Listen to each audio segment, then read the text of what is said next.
Saudações sustentáveis, pessoal. Aqui é o professor Paulo Vieira. Nós vamos ter mais uma aula da disciplina URB 114, Sistemas de Abastecimento de Água, do curso de Engenharia Urbana da UFOP. Nessa aula, nós vamos dar continuidade no conteúdo a respeito sobre as captações subterrâneas.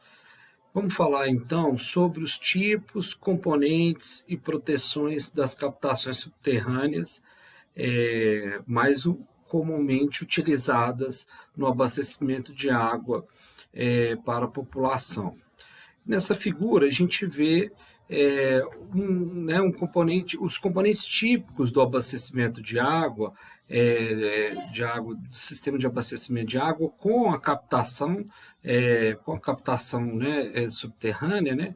Nós vamos ver esse tipo de captação através de poço tubular profundo, mas seguindo, né, com aquelas outras etapas e aqueles outros elementos do sistema, como tratamento, e aí dependendo da qualidade da água, por exemplo, né, assumindo uma qualidade da água subterrânea de melhor qualidade, com menos material para poder remover, menos impureza, a gente teria lá um tratamento mais simplificado, como a desinfecção, seguindo então para as outras etapas, como reservação e distribuição da água. Das captações, né, vistas aí na aula anterior, dos mananciais, né, subterrâneos, aqueles aflorantes e aqueles onde a gente vai buscar água através de uma obra, de um dispositivo específico, né?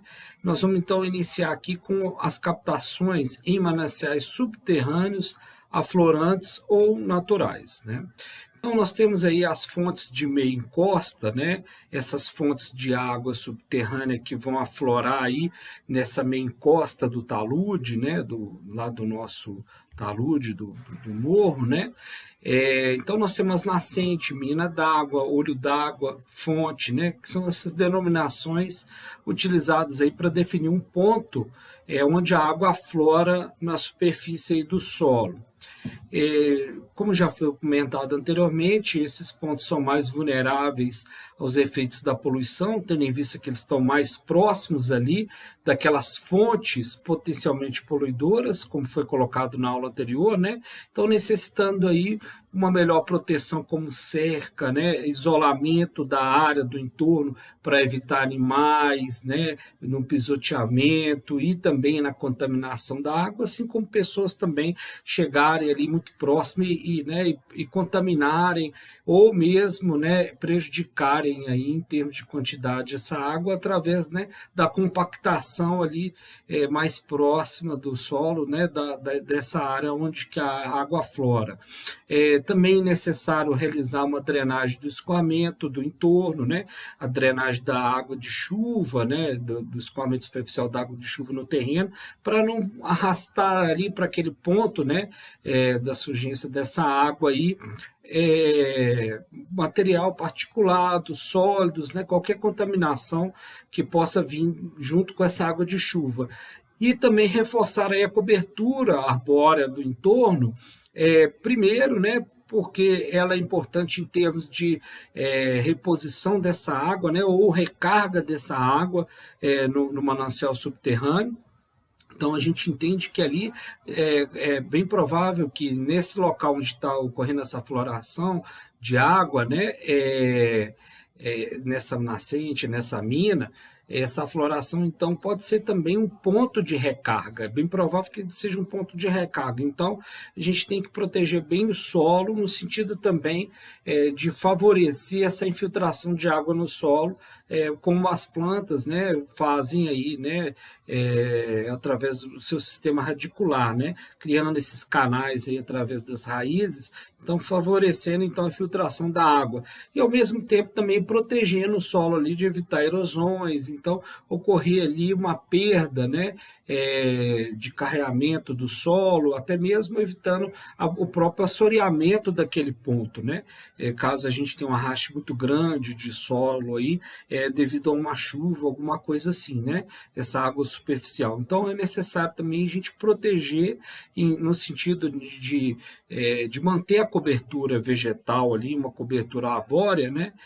Nessas imediações aí. E aí, fazendo um destaque aqui também, nesse sentido, nós temos lá, né, uma legislação federal, estadual também, né, a gente tem, que ela vem trazendo aí orientações quanto à proteção da vegetação, das matas, né, das florestas. Então, a gente tem ali, né, o denominado Código Florestal, que é a lei que vai trazer essa orientação normativa de quais são as unidades de conservação que a gente tem, quais são as áreas de proteção, e aí essas áreas de proteção, né, vegetal, né, da flora aí, ela é florestal, né, ela está relacionada também com nascentes. Então, no entorno de nascentes, a gente tem que deixar ali um raio de proteção, né, em função também dessa legislação que versa aí sobre a proteção florestal, né? Então, essa nascente do entorno, o entorno dessa nascente com a vegetação tem essa legislação, né, que também orienta nesse sentido. E aí, né, geralmente deixa aí um raio de 50 metros, podendo ser menor, né, dependendo das condições de ocupação do entorno, mas tem como também propósito, né, proteger essa nascente, né, através aí dessa cobertura florestal. Eliminar todos os focos de poluição dessas mediações é uma necessidade também, né? Então, fossas, aí na área rural, pensando, né, nesses equipamentos que nós temos aí, né, para a produção agropecuária, então, estábulo, chiqueiro, currais, né, depósitos de resíduos do entorno. Então, tudo isso aí a gente eliminar para evitar, então, o carreamento e filtração de qualquer elemento poluente para essa água da nascente, né? E aí, basicamente, a gente tem duas estruturas, né, para fazer a captação nessas fontes de meio encosta. Tem uma primeira que é a proteção da nascente, e aí essa proteção da nascente tem algumas técnicas, né?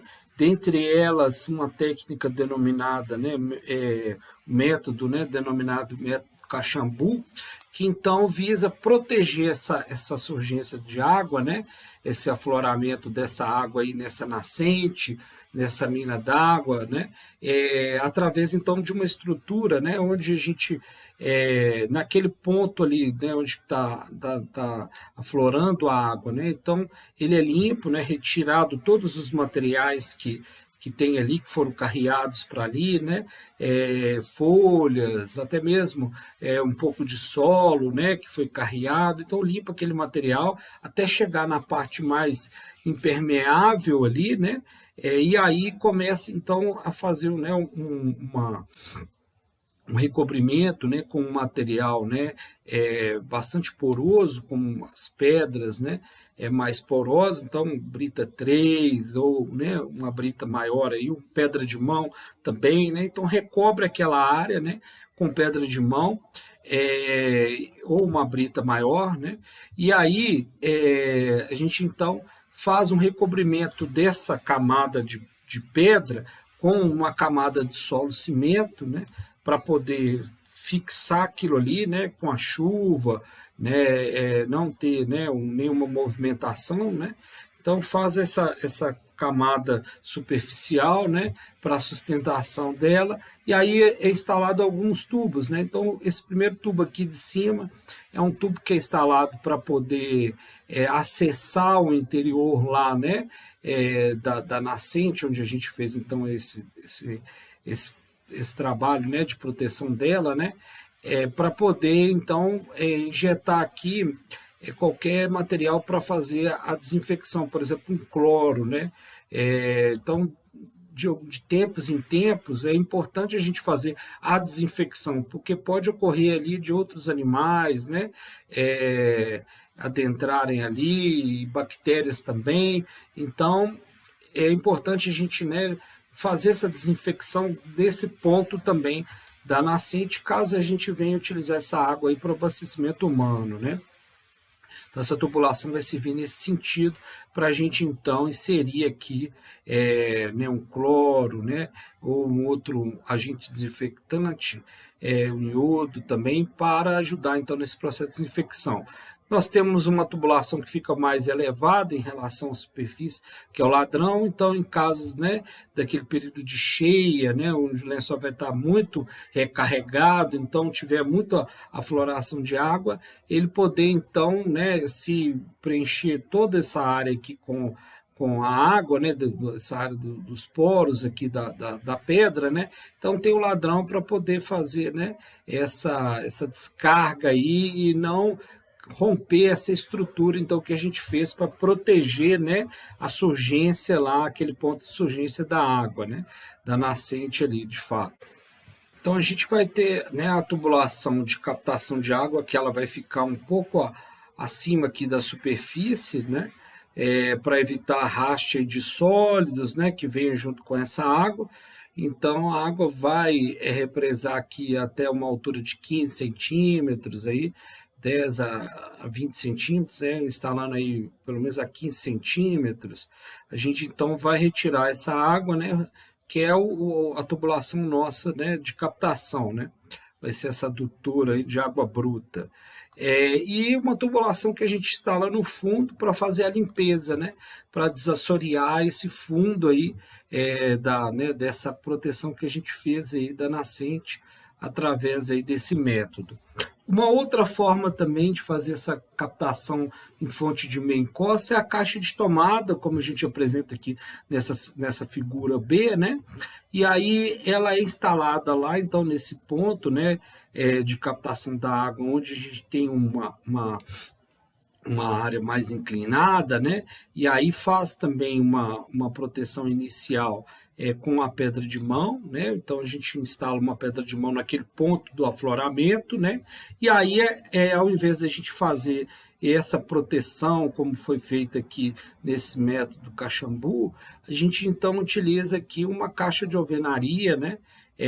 Que é instalada então para proteger, né, essa área da nascente. Então, é uma caixa com uma tubulação parecida, a gente tem uma tubulação de descarga, aquela do fundo, para limpeza, uma tubulação que a gente vai sair no meio da caixa aí para, né, a captação da água, né, e um extravasor de fundo, e deixamos uma janela de inspeção, né, que então no topo da caixa lá para fazer a limpeza. É uma caixa de 50 centímetros, né, de altura aí, ela geralmente é suficiente, né, para poder fazer então essa instalação. Então é um outro tipo de instalação, lembrando que no entorno faz aquela proteção, né, de retirar a água superficial que poderia estar escoando ali para essa área, faz a cobertura vegetal no entorno, né, como já tinha falado anteriormente.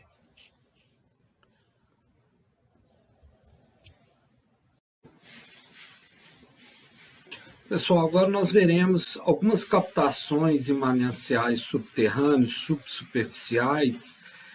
São aquelas captações ali obtidas através por algum equipamento e obras, né?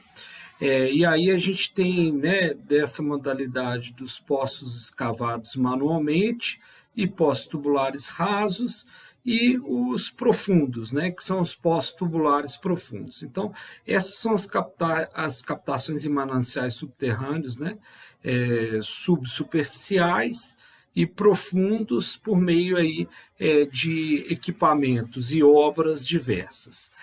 A primeira, a gente então tem, né, muito comum, é o poço escavado manualmente, chamado aí de cacimba, cisterna, poço Amazonas, né, poço caipira, poço freático, poço raso e o poço comum, mais utilizado aí, né, na nossa região, chamado de poço raso, poço comum também. como eu disse, bastante utilizado aí, principalmente na área rural, né? Para diversos fins, não somente para o abastecimento humano, mas para né, a dessedentação animal e para outros usos na propriedade rural também. Diâmetro aí geralmente, né, é acima de 90 centímetros, até 5 metros é comum a gente ver, são, né, diâmetros relativamente grandes quando a gente vai comparar com os outros poços tubulares, né? Visa aí resolver o problema de baixa produtividade do aquífero, né?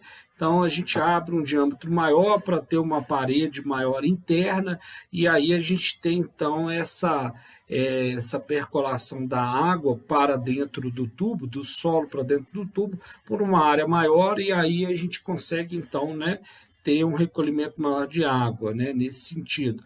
Produção e armazenamento de um bom volume de água, então, essa questão da produção, como eu disse, né?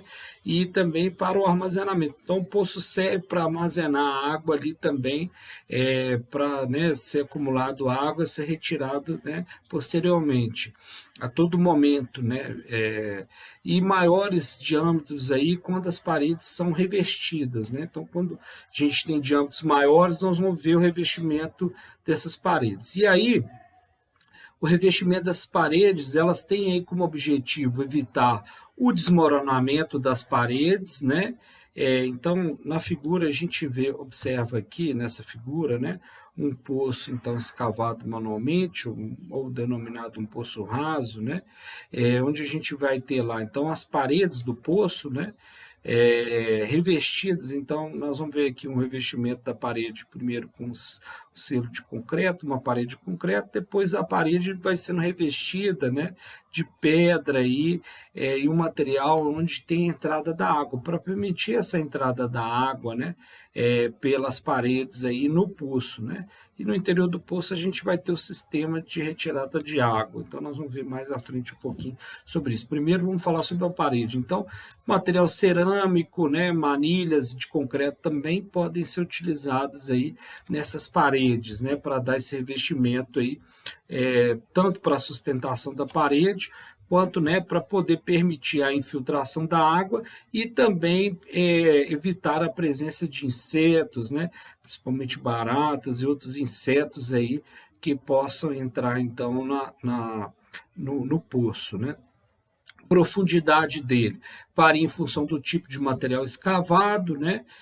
Das técnicas utilizadas, do nível do lençol freático naquela localização e também da existência ou não de revestimento, né? Dessa necessidade ou não de colocar um revestimento, inclusive. Geralmente não supera aí os 20 metros de profundidade, né? Então, denominados assim, né, poços rasos. Aqui a gente tem alguns exemplos bastante utilizados em área rural, né? Desses poços aí escavados manualmente, né? E aqui a gente vê algumas outras informações a mais, que seriam a locação do poço, né, raso, né? Algumas recomendações aí para as instalações. Então, verificar se há poços escavados na área, né, e aí levantando a profundidade daquele poço, quantidade e características da água, né? Então, fazer esse mapeamento local ali, verificar o tipo de solo na localidade que a gente pretende, né, perfurar ali, fazer essa escavação, né? Os solos mais fáceis de perfurar, então, por exemplo, como argilosos, arenosos, pode-se recorrer a uma sondagem aí através de um trado de pequeno diâmetro, trados aí de 50 a 150 milímetros, né? Podem aí ser úteis aí nesse trabalho inicial de sondagem do nível do lençol freático ali. As águas subterrâneas, normalmente, elas fluem em direção aos rios e lagos e perpendicularmente a eles, né? Vão ali seguindo ali aquele fluxo da água do rio ali, principalmente. Então, essa é uma orientação, né, que possa nos ajudar, inicialmente, buscando um local. Então, geralmente segue a mesma disposição da topografia do terreno, né? Então, se a água está, né, vertendo para um ponto mais baixo do terreno e ali tem, né, um corpo d'água perene, um rio, né, um córrego perene, então é bem possível que a gente consiga também ter um lençol freático mais alto ali. Mas há exceções, nesse caso, né, razão para conhecer os níveis de água nos diversos poços da área e também fazer a sondagem do terreno, né? É importante verificar os riscos de contaminação do lençol por fontes em potencial localizadas na área, né? Então, como é um lençol, né, mais próximo da superfície, ele não está confinado, de certa forma mais protegido, né? Como a gente viu aquela outra forma de encontrar água no lençol freático, a água subterrânea, né? Então, seria aquele aquífero confinado. Então a gente está falando aqui de um aquífero livre que está mais próximo, mais susceptível a contaminações da superfície ou aquelas que o homem ainda instala de forma subterrânea, como tubulações, fossas, etc., né? Então é importante a gente conhecer esses riscos de contaminação. E aí, por segurança, é interessante a gente locar aí, né? Recomenda-se locar o poço a 50 metros de fossa e a 100 metros de outras fontes em potencial, né? E aí na área rural, como por exemplo chiqueiro, estábulo e valões de esgoto, né? Locais onde lança o esgoto diretamente na superfície. Então, pelo menos a 100 metros desses locais e 50 metros de fossa, né? Como a gente está vendo aqui nessa figura ilustrativa, né? Então, a gente tem lá, né, o lençol freático, né? A gente tem o poço, né? Que a gente vai instalar e aí nós vamos ver, né? Um poço ser instalado, né, numa localização mais alta, né? Então, instalar o poço em nível mais alto que as fontes em potencial de contaminação, como a gente está vendo aqui nesse desenho ilustrativo, né? O ponto mais baixo está aqui, né, uma fossa séptica, né? E nesse caso aqui do desenho aqui, da figura tem, né, um banheiro, né, externo com essa fossa, comum em muitos lugares ainda, né, do país aí na área rural, né? Então, para evitar esse tipo de contaminação que possa ocorrer. Evitar também os locais sujeitos a inundações e dar preferência àqueles de fácil acesso aos usuários, né? Então, esses são também elementos bem, né, notáveis aí em relação a essa locação do poço, né? Então, essas são as orientações gerais. Alguns aspectos construtivos e de proteção do poço raso, né? Primeiro, a escavação do poço ela deve ocorrer no período de estiagem, né? A sondagem a gente vai fazer ali no período, né? É importante a gente fazer naquele período de maior concentração da água e tal, mas a escavação, né, do poço a gente vai buscar fazer no período de estiagem, né, para a gente então ter a segurança ali no processo construtivo, né? Se eu pode chegar numa profundidade, né, de até 20 metros, então, né, o risco de ter um desabamento dessas paredes aí ser minimizados aí devido a essa ação da água da chuva, né? Da infiltração da água no terreno, do solo ali, podendo ter esse desabamento do poço, né? Então, formato cilíndrico, né? Acima aí de 90 centímetros, a profundidade necessária para atingir o lençol freático. Então, atingiu o nível freático ali, a gente então vai ter aí, né, nós vamos ter então a profundidade dele, né? Não inferior a 3 metros, que é a altura mínima de revestimento da parede, né, de proteção sanitária. Então a gente vai dar, né, uma proteção sanitária nele por meio dessa parede, né, interna, né? Então fazendo esse revestimento, como a gente viu anteriormente, né, atingindo aí o lençol, recomenda-se aprofundar um pouco mais, 50 centímetros, 1 metro, para obter o melhor aproveitamento em termos de, né, de produção de água, né? Terrenos frágeis aí, necessário revestir toda a parede do poço para evitar desmoronamento. Nós vimos também outras recomendações no sentido de revestimento da parede interna, né, que é sempre bom a gente orientar nesse sentido, não somente no sentido de condições, né, de sustentação do solo ali, né, mas também por aqueles outros elementos, por exemplo, as condições sanitárias, né. Evitar a entrada de água infiltrada na superfície. Aí veja bem, isso já orienta essa necessidade da gente impermeabilizar, né, a parede interna lá e instalar a laje de proteção de concreto, ó, em volta da boca do poço. Então, nessa figura aqui, a gente começa então vendo algumas informações nesse sentido. Então, primeiro, olha, para evitar a infiltração de água da superfície, né, dessa água de superfície diretamente ali no poço, então, impermeabilizar a parede, pelo menos a 3 metros de profundidade, depois o revestimento é aquele, né, de pedra, né, ou tijolozinho, né, vai colocando aquele tijolozinho vazado, né, então vai fazendo uma camada de tijolo, outra sem tijolo, para poder então ter essa infiltração da água, mas até 3 metros de profundidade, né,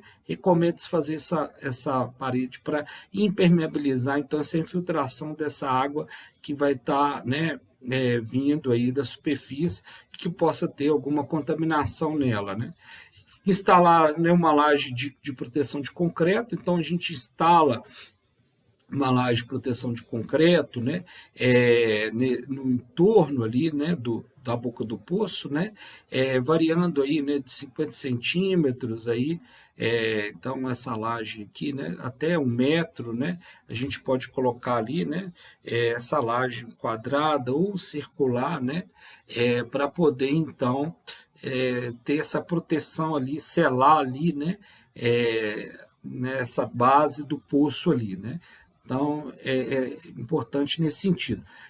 Também, olha só, para evitar enxurrada, né, de entrar por dentro aqui do poço, né, a boca do poço, então instala-se terraço e caixa, né, sobre a boca do poço. Então, a gente vem aqui na boca do poço, né, fazendo um terraço, olha só, a gente eleva, né, faz essa elevação aqui para instalar a laje, né, então é um terraço, e sobe um pouco, né, o poço aí, então essa altura do poço aí, né, pelo menos a 90 centímetros aí, para evitar então a enxurrada da água, né, entrar aqui, né, então é uma outra aspecto construtivo que vai ajudar nesse sentido. Então, também aqui, olha, para evitar a entrada aí de animais e outros objetos aqui no poço, né, recomenda-se aí fazer a cobertura dele, fazer uma tampa, né? Então essa figura aqui apresenta para a gente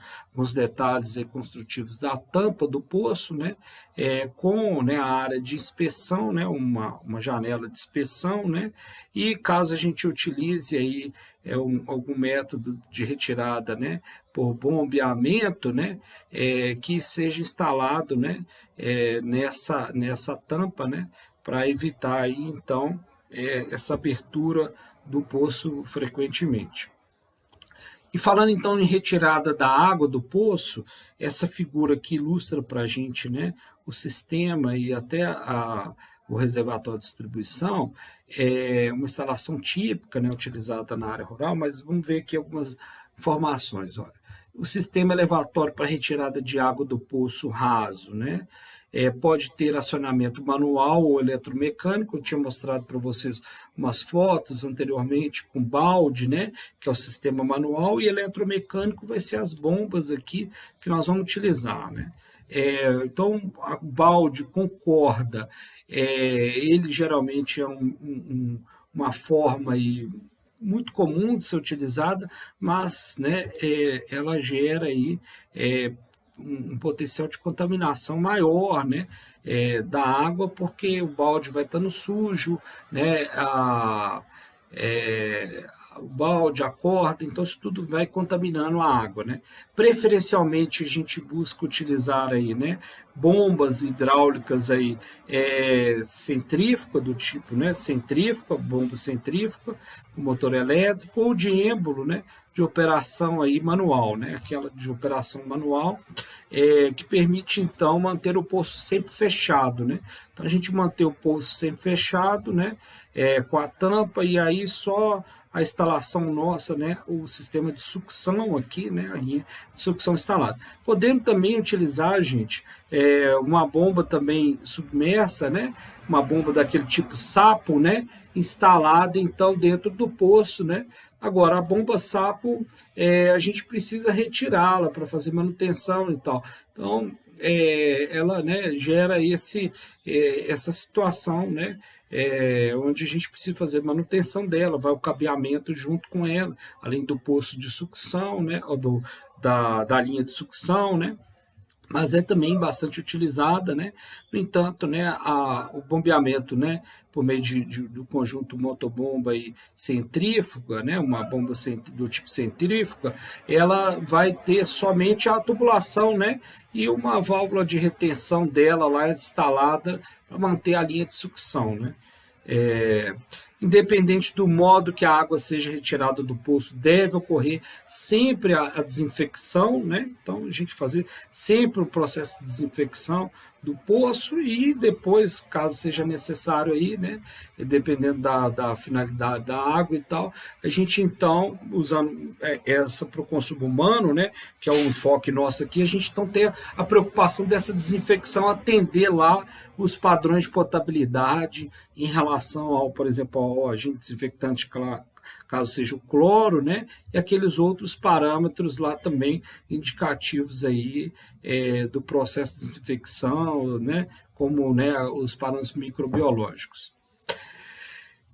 Damos uma pausa agora naquele poço raso, né, escavado manualmente, e a gente vai ainda, né, nessa linha de poço subsuperficial, mas agora um poço, né, raso, que a gente vai ver tubular. Mas é interessante a gente fazer essa comparação do poço tubular, né, raso e do profundo. O profundo vai ser aquele que a gente vai está utilizando aí para captar, né, nos mananciais aí, nos aquíferos, né, confinados, né. Então a gente tem aqui uma representação nessa figura, né, o poço convencional, aquele escavado manualmente, o poço raso. A gente tem então o poço que a gente vai estar usando tubular, né, raso, e o poço que a gente vai estar retirando da água do manancial subterrâneo profundo aí, né, do aquífero confinado. Mas vamos ver aqui algumas informações. Aqueles que possuem os poços tubulares, tá? São aqueles que possuem pequenos diâmetros em relação à profundidade. Então, nós vamos ver aí diâmetros de até 30 centímetros, geralmente, enquanto no poço raso comum a gente estava falando de diâmetros acima de 90 centímetros, acima de né, aproximadamente 1 metro, chegando até 5 metros. Então, nós estamos falando de poços aqui, né, com diâmetros bem menores do que os outros poços rasos lá, comuns, né? Construídos aí com auxílio de equipamentos mecânicos, então as perfuratrizes aí, né, principalmente, então esse equipamento que vai fazer, né, essa perfuração para nós, né? Revestido aí total ou parcialmente com tubos metálicos ou de plástico. Então a parede dele agora, a gente vai estar fazendo uma parede, então, geralmente com essas proteções, né? Em termos aí construtivos, né? Devido a esse diâmetro que a gente vai ter de 30 centímetros. Antes a gente estava falando de paredes de alvenaria, paredes, né, de bloco de concreto, né, de anel de concreto de manilha. Agora a gente está falando de um diâmetro menor, que não é nem possível a gente fazer esse tipo de instalação devido ao diâmetro, né? Fica muito mais complicado, né? Então é utilizado aí esses tubos, né, metálicos e de plástico, tá, para revestir então parte aí do do poço, né, parte dessa profundidade. Nós vamos ver mais à frente um pouco de detalhamento sobre isso. Tipos, então, dos poços tubulares, né? Lá no título a gente vem falando, né, o poço raso e profundo. Então, o poço tubular raso é aquele que a gente vai captar em manancial subsuperficial, né, conhecido aí como semi-artesiano, e poço tubular profundo é aquele que a gente vai estar captando aí manancial, né, profundo, né, também denominado aí de poço artesiano, tá? Mas ainda a gente vai dar prosseguimento aqui no manancial subsuperficial, né? Então, que é uma outra variante lá dos poços aí captados aí, nesse tipo de manancial no lençol freático, né? Então, a gente falou inicialmente do poço escavado manualmente, e agora a gente vai falar do poço tubular. Então, a gente tem, né, do poço tubular, eles podendo ser perfurados ou cravados, né? Então, os poços perfurados, geralmente aí, eles são abertos por meio de trados, brocas e escavadeiras manuais, então é possível, né? Com diâmetros aí de 0,15, 0,30, né, metros, então, de 150 milímetros a 300 milímetros esses diâmetros. Os lençóis aí que são atingidos, né, ou a profundidade do poço aí, de pequena profundidade, né, quando comparado lá ao confinado, que é o outro tipo de poço tubular, né, nós estamos falando dos rasos, vão ter cerca de 8 a 20 metros, tá? Né? Então, uma profundidade parecida com o do escavado manualmente, podendo chegar em profundidades, né, um pouco maiores aí do que o escavado, mas o limite, né, é ali em torno de 20 metros, como o escavado manualmente. E aí a gente tem uma outra variante, que é aquela, né, do poço tubular raso, que é o poço raso aí cravados, né? Então, construídos a partir de cravação de tubos metálicos providos aí de ponteiras no terreno por meio de percussão ou rotação. Então, essa técnica então de instalação dele, né, que é da cravação, os diâmetros aí são menores, né, então de 50 a 100 milímetros, e são usados aí como uma solução emergencial aí, em lençóis freáticos com pequenas profundidades, chegando aí até 20 metros. Então, pessoal, nessa figura aqui, né, que a gente tem na tela, nós temos alguns elementos, né, construtivos desse tubo, desse poço tubular raso, né? Então, a gente começa aqui com a laje de proteção, como a gente tinha visto anteriormente, né? As dimensões e também a importância dela, né? E aí, olha só, a gente então tem a perfuração lá do tubo, né, do poço, né, de 6 a 8 polegadas aí, né, como a gente tinha falado antes aí.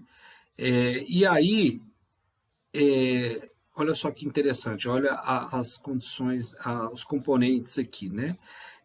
A gente vai ter então uma parede, né, um selo aí de revestimento, né, aquela parede de revestimento de cimento para poder fazer aquela proteção sanitária, então até 3 metros de profundidade, né? Então, e por dentro a gente vai instalar então o tubo, né? Um tubo de PVC aqui, né, de 100 milímetros, aí no caso desse tipo de perfuração aí, né? Vai depender então né, do diâmetro do poço, né? E aí é um PVC rígido, né? Onde a gente vai estar passando por dentro a nossa tubulação ali de recalque, né? Da água, né? Então vai ter uma bomba instalada aqui embaixo, né? Na tubulação, então uma bomba submersa, onde que a gente vai então fazer esse recalque dessa água, né? Por essa tubulação que vai passar dentro desse tubo, né, que a gente instalou ali para dar essa sustentação aí, né? Então, é injetado então uma camada de cimento, de concreto, de cimento, né, no entorno, né, para dar essa sustentação aí. E aí, né, a camada mais abaixo, até chegar naquela que a gente chegou no fundo do poço, né, naquele ponto mais, né, mais impermeável, mais sólido, né? Então chegou numa rocha mais dura, né? Então ele parou ali a perfuração, né? E aí dali para dos 3 metros para baixo, então é instalado, né, um pré-filtro de brita e zero e areia nessa camada, né, do entorno para poder então ter essa entrada de água, né? Então essa entrada de água ser filtrada aí por esse material filtrante, né, a brita e a areia ali, que tem uma porosidade menor, então ela vai retendo, né, esse material. E a gente instala, olha só, uma tubulação de PVC ranhurado, né, em volta aí de uma tela de nylon, para poder então ter essa entrada de água. Então tem uma tubulação, né, que a gente vai então instalar nesse fundo aí com essa finalidade, né? Da água, então, está passando por esse pré-filtro, né? Esse filtro aí de areia que vai estar no entorno, né? Dessa tubulação que vai estar ranhurada, que então vai permitir a entrada de água dentro do poço, né? E aí, então, tendo contato aí com a bomba, né? Para fazer essa sucção. A gente vê aqui agora algumas figuras, né, desses tipos de poço, né? Essa ilustração aqui do lado esquerdo, semelhante à que a gente apresentou antes, né? Mas trazendo aqui de diferente, justamente aqui essas instalações aqui acima do poço, né? Então, né, a tubulação de recalque, válvula, registro, né? O cabeamento, então a nossa bomba, olha lá, instalada, né? Que tem né, uma figura dessa bomba, né? Essa figura que ilustra esse tipo de bomba, né? Uma bomba submersa, né? Essa é uma instalação parecida com essa aqui, com bomba submersa, onde a gente tem um medidor de vazão aqui, né? É importante isso, medir a vazão, né? Por diversos motivos, inclusive pela questão da outorga, né? Esse poço também precisa de outorga aí, e aí o elemento que é conferido, né, verificado ali, fiscalizado, é a vazão da água. Então precisa ter esse registro aí para apresentar o órgão ambiental. Então tem a tubulação, né, de recalque aí, que vai levar essa água lá para um reservatório. Mas essa outra figura aqui, a gente mostra um outro tipo de instalação mais simples, onde a gente tem uma bomba centrífuga, né, instalada também para captação nesse tipo de poço, né? Então, a gente tem um exemplo aqui. Um outro exemplo de bombeamento aí com bomba centrífuga em poço tubular raso.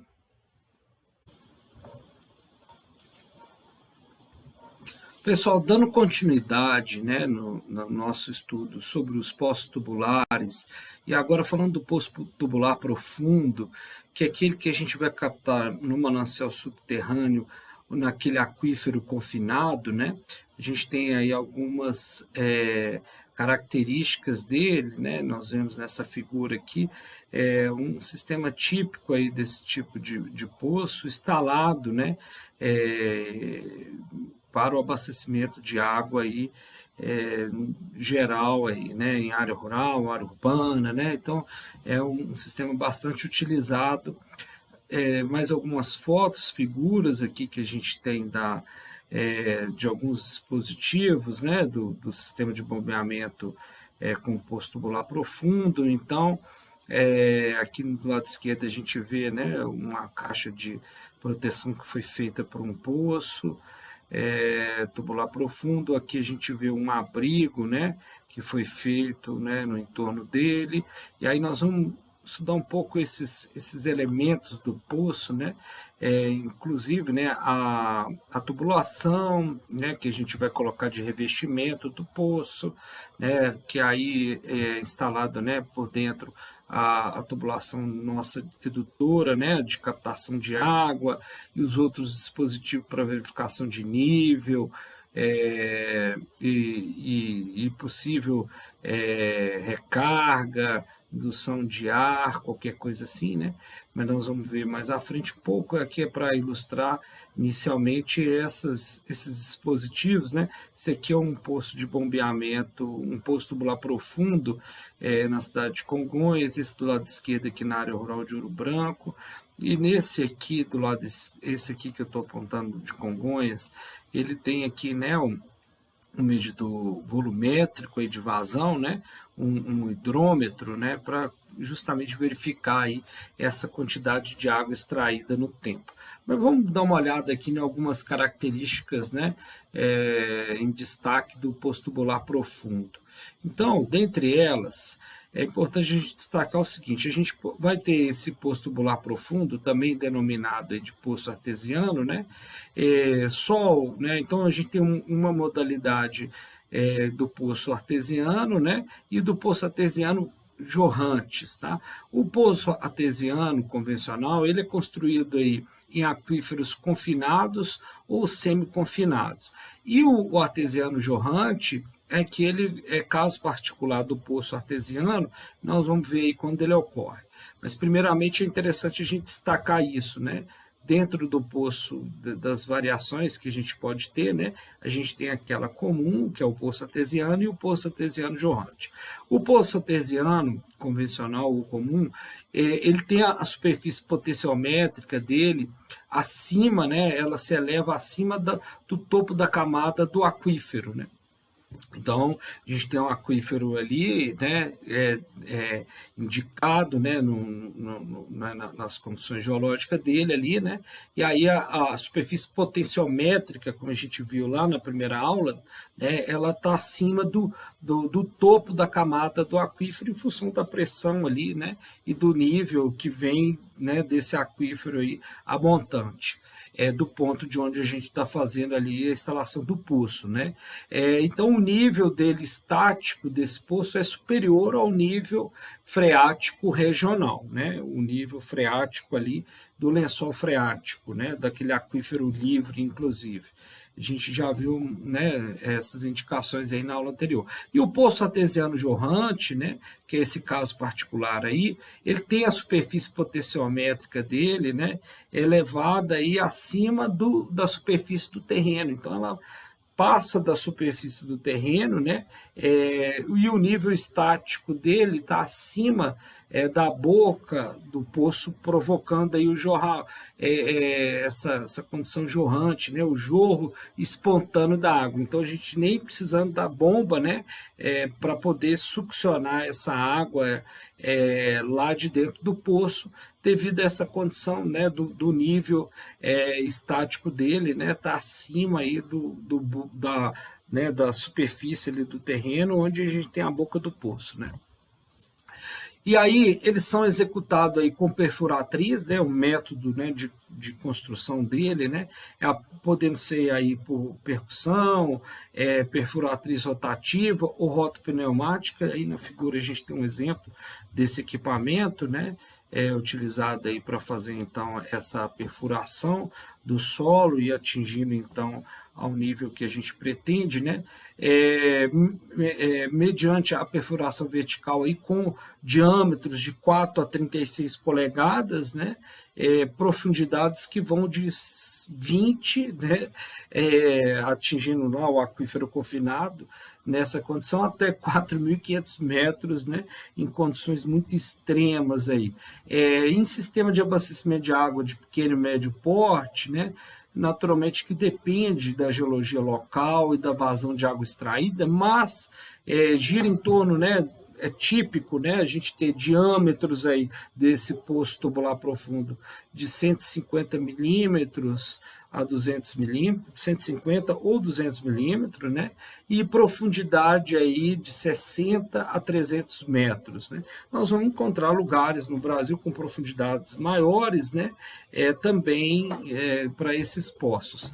Eles são revestidos aí totalmente ou parcialmente com tubos e filtro metálico e plástico. Nós vamos ver mais adiante algumas indicações sobre isso, né? E a qualidade da água que o poço pode fornecer, né? A quantidade, melhor dizendo, né? De água que o poço pode fornecer em função da sua vazão ali, né? De explotação do poço, né? E aí, olha só, para a gente entender um pouco sobre o perfil construtivo, né, do poço tubular profundo, a gente tem que relacionar com o tipo de aquífero que a gente está ali, né, instalado, que a gente vai captar a água dele, né? Então, para um aquífero fissurado, onde a gente tem uma formação da rocha cristalina, né? Então, a água, né, ela sendo captada por essas fissuras, então ocorrem fissuras, né, nesse aquífero, então onde a gente vai ter então essa água ali disponível que vai ser então recolhida, né, que ela vai então ser disponibilizada aqui no poço para ser então succionado pela bomba. Então, nesse tipo de aquífero fissurado, né, a gente tem ali um revestimento parcial do poço, né?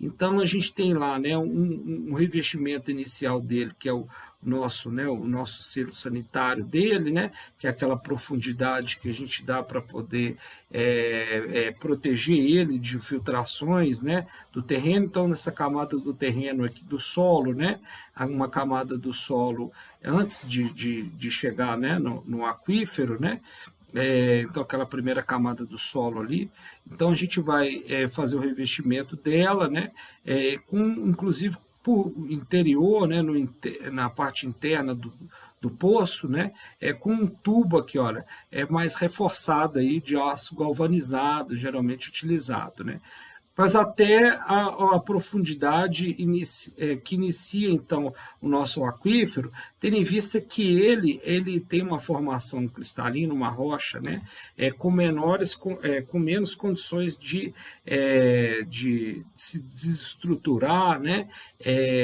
quando a gente tem um aquífero em rocha sedimentar. Então, a parede dele é mais sólida, não exigindo assim um revestimento, né, do poço até o fundo dele, até o limite onde a gente perfurou ele, né? Então, a gente não instala um revestimento nessa parte do poço, né? E aí vai ter, né, diretamente lá a bomba instalada com o nosso tubo, né, edutor aí, né, o tubo que a gente vai então fazer o recalque dessa água aí subterrânea. E a gente tem, né, no caso aí de aquíferos aí, em rocha porosa, né, os aquíferos porosos, né, em rocha sedimentar, e aí a gente vai ter então um tubo que ele vai ser totalmente revestido, né, primeiramente, né, a gente vai ter um revestimento do tubo com material, né, de PVC, né, um material, né, rígido, né, podendo ser de PVC, e daí em diante a gente vai ter quando, né, entra, né, no nosso aquífero, né, um aquífero poroso, né, um aquífero que tem menos, né, a parede ela tem menos condições de coesão, né, esse aquífero, então ele tem, né, um risco de desmoronamento da parede muito maior, né? Ocorre isso naturalmente devido a essa condição de formação dele de ser uma rocha sedimentar, né? Então vai tendo essa desestruturação e aí faz necessário então a gente colocar um revestimento, né, de tubo que possa inclusive evitar, né, que essa parede se desestruture, né, do tubo, mas que permita a entrada de água. Então, né, a gente entra com um tubo aí ranhurado, né, um tubo de PVC, né, que ele possa então fazer ter essa capacidade, né,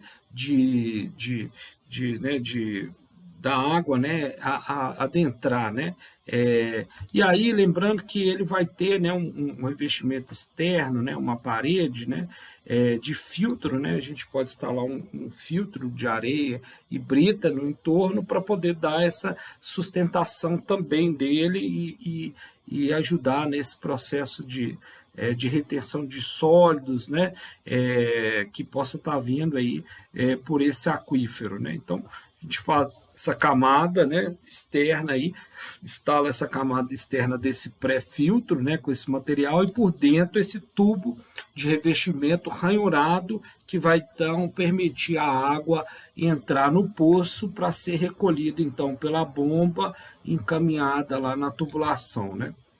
esse tipo de poço a gente pode instalar lá, né, uma tubulação de recarga, né, para poder fazer, né, entrada com alguma água ou ar mesmo, para poder fazer uma limpeza, ou mesmo fazer uma injeção de água para fazer, né, uma melhor condição hidráulica dele ali, melhorar né, o desenvolvimento hidráulico. E pode ocorrer também uma situação de um poço tubular profundo com esses dois tipos de condição geológica, né?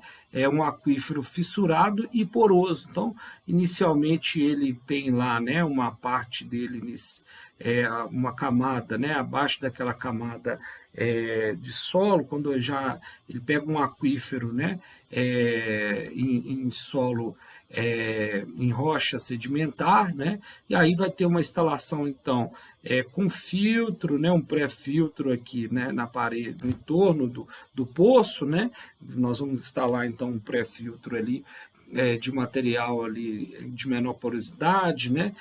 Uma brita pequenininha ali, para poder reter essa água, né? E sustentar a parede do tubo, né? E por dentro, né? A gente instala esse tubo aí com essas ranhuras, né, que permitem a entrada da água desse aquífero fissurado. E no aquífero,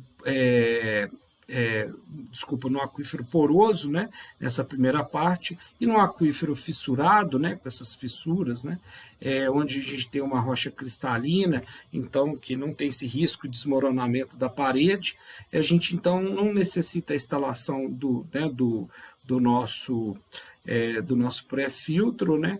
E nem mesmo desse revestimento interno, né? Desse recapeamento que a gente faz, né? Desse encamisamento, né, do tubo aí, por essa tubulação, né, ranhurada, né, que vai então permitir a entrada de água e tal. Então, nessa parte a gente não usa. Então, pode ocorrer, né, uma situação aí de um poço tubular profundo, atingindo esses dois tipos de aquífero. Um aquífero, né, com uma formação de rocha cristalina e o outro de rocha sedimentar. A gente observando um pouco agora aqui alguns equipamentos típicos aí desse bombeamento de poço tubular, né? Então a gente tem o conjunto motobomba submersível, né? A gente já vem indicando ele, né? Então a gente tem a bomba lá submersível, o quadro elétrico de comando de proteção da bomba fica próximo dela. Naquela primeira figura que eu mostrei para vocês, né, do poço tubular profundo, tinha o quadro, né, uma paredezinha, né, com quadro instalado nela, bem ao lado da bomba. O cabeamento elétrico, né, que vai estar junto com, né, junto com com o tubo edutor, né, tem o tubo edutor e o cabeamento elétrico vai junto ali com ele, né, para poder então acionar a bomba, né, fazer funcionamento dela, né, de fato. Então entra o cabeamento elétrico, né, no tubo. Tubulação edutora, né, geralmente de aço galvanizado, PVC, ou até mesmo mangueiras flexíveis conectando a bomba até o cavalete na superfície, por onde sai a água bombeada, né? Então a gente vai ter esse cavalete, né, e a tubulação então da bomba ligada nele, né, para a gente então tá recebendo essa água. O cavalete montado na superfície conectado à rede adutora, normalmente em material de aço galvanizado, tubo, união, né? Então ele vai fazer essa conexão dessa tubulação, né, que sai do poço, com a tubulação adutora, né, com a adutora nossa de água bruta, que vai levar então até o reservatório, né? E aí a gente pode ter instalação tanto de algumas peças aqui, como por exemplo, né, o medidor de vazão, né, um hidrômetro, podemos ter válvulas de retenção, vai ter a curva, vão ter, né, algumas conexões aqui então da instalação desse cavalete. A tubulação para medição de nível também, né, instalada dentro do tubo, então dentro do PVC, né, do tubo que a gente vai instalar ali, né, da parede de revestimento, né, do tubo de revestimento, né, do poço, né, então a gente entra com o tubo edutor, o cabeamento elétrico e pode, né, ocorrer também essa tubulação para medição de nível do nosso aquífero, né. Eletrodos de proteção de níveis também instalados para proteção aí já do sistema, né, elétrico do bombeamento, tá? Eu queria chamar a atenção mais uma coisa aqui, que é esse filtro pré-filtro, né, antes da bomba, né? Então a gente pode instalar, né, no fundo do poço, né, um filtro, né, pode ser um filtro de material de menor porosidade, como, né, uma pedra, né, uma brita menor, né, e esse pré-filtro aí também um material com porosidade maior para poder reter então qualquer tipo de sólidos que venha a ser, né, que venha a entrar na tubulação, né? Isso para proteção, inclusive, da própria bomba, né? Trazendo aqui algumas informações sobre problemas típicos aí em bombas tubulares profundas, né? Em poços tubulares profundos, né? Então, a gente vendo aqui nesse quadro, olha, possíveis causas e o que pode ser feito, né? Então, problemas típicos como, por exemplo, a bomba não liga, né? Quais são as possíveis causas? Defeito no quadro elétrico, né? Ou defeito na bomba, né? Então, o que fazer? Verificar se tem corrente elétrica, verificar fusíveis e chamar assistência técnica, né? Perda de vazão, então quando está ocorrendo uma vazão no poço, isso aí é muito importante a gente ficar atento, né? Então pode ser defeito na bomba, né? A bomba não é eterna, né? A gente tem um tempo de vida dela e aquelas condições toda do poço ali, de filtro, de revestimento, né? Dessa proteção de entrada de material sólido no poço, vai inclusive proteger muito, dar um tempo de vida maior para a bomba. Então, defeito na bomba, né? Pode ocorrer por isso, problemas no poço, como obstrução nos filtros e na zona saturada, né? Então a gente pode estar assoreando ele, e problemas no aquífero, que é da regional e vazão e nível, né? Então o próprio aquífero ele pode estar, né, se esvaziando nesse sentido, e aí a gente tem uma perda de vazão, né? Troca, e aí o que a gente pode fazer? No caso da bomba, né, se o defeito for na bomba, uma substituição dela, se for diretamente no poço, ou serviço de manutenção do poço, isso deve ser previsto, né, essa manutenção dessa estrutura toda que tem no poço, não é simplesmente um furo com uma bomba instalada lá dentro, nós vimos que ele tem todo, né, aqueles elementos ali que constituem a sua estrutura, né, então, esse serviço de manutenção dele e reavaliação, caso as condições, né, as condições em termos de quantidade de água esteja comprometida, né, quantidade de nível de água, então ser reavaliada aí através de um teste de bombeamento, que é aquele teste que a gente faz lá para saber, né, a capacidade do poço, o tempo de recuperação dele e tudo mais, né. Turbidez na água. Então, quando a gente observa aí, né, uma turbidez mais elevada na água, o que pode estar sendo a causa? Problemas de estrutura do poço, então, o filtro, né, todos esses elementos que servem para poder dar essa, né, reter esses sólidos, então, eles possam estar já danificados, né, e possa estar ocorrendo esse desmoronamento da parede, então, né, desprendendo os sólidos ali, por exemplo, num aquífero aí de rocha sedimentar, que tende, né, a parede ter menos coesão, né, e aí ela vai soltando aquilo ali, então o filtro, né, o tubulação de revestimento, ela é importante nesse sentido aí para reter esses sólidos e não gerar essa turbidez na água, né. Então, o que a gente pode fazer, né?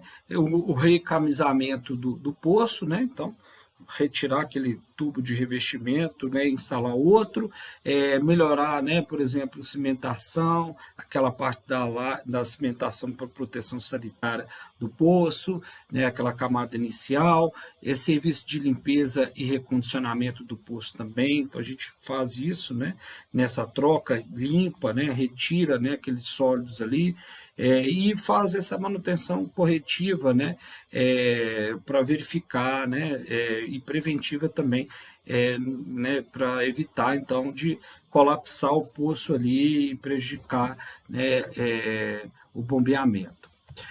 Pessoal, então, esse é um resumo, né, que a gente traz aí sobre as captações subterrâneas, né, dessa forma aí, em captações em águas que a gente tem subterrâneas aflorantes, ou aquelas que a gente vai, então, fazer por meio de poços, como a gente viu aí, os poços rasos, né, os poços comuns aí, e os poços tubulares, né, sendo raso ou sendo aí um poço tubular profundo aí, quando a gente vai, né, no aquífero confinado.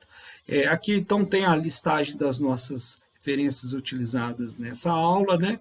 Destaco aí as duas normas da ABNT relacionadas a poços, né? Projeto e construção de poços, nossas metas dos ODS aí relacionados à disciplina, e nos vemos então na próxima aula daqui da disciplina Sistemas de Abastecimento de Água do curso de Engenharia Urbana da UFOP. Muito obrigado.